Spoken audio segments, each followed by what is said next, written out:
पोरी भेटत ना तर भेटली तर गप्पा ना तुम्ही जरा नाही, सांगा सरपंच त्यांना दादाला. तिथलं काय पुरीला काहीच येत नाही, मला करावं लागेल सगळं. अरे तिला अजून घरातलं येत नाही सगळे शिकन हळूहळू.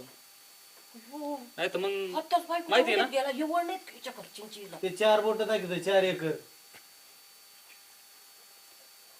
बाई मग तुला येतं तरी काय मला काहीच येत नाही, नाही काहीच नाही. मग सगळं म्हणजे आईचं बसून खायचं हो सगळं बर इथं बसून. आणि मग लग्न माझा केलं भाऊ आणि माझे दादा करतात, मी काहीही करत नाही. नाही हो अरे बापरे अवघडच आहे मग आता काय कसं? हरकत नाही. नाही मी आई. तू आहे हा. बर तुला चालेल हा मुलगी पसंत पडली का हा. तुला बघतात हा. अरे पण अजून तिला विचारायचं तिचेच प्रश्न चालले तुला विचारा. तर तुला तिला प्रश्न विचारायचे अजून तू विचार ना. पसंत आहे का नाही का तुला पडली पण तोंडावर सांगितलं तू लगेच हा आतापर्यंत किती पाहुणे सोयरिके झाले 45 झाले जवळजवळ. 45 झाल्या 46 ला टॉप करा आता. नाही नाही आणि हिने नवरदेव पसंत केलाच नाही का अजून नाही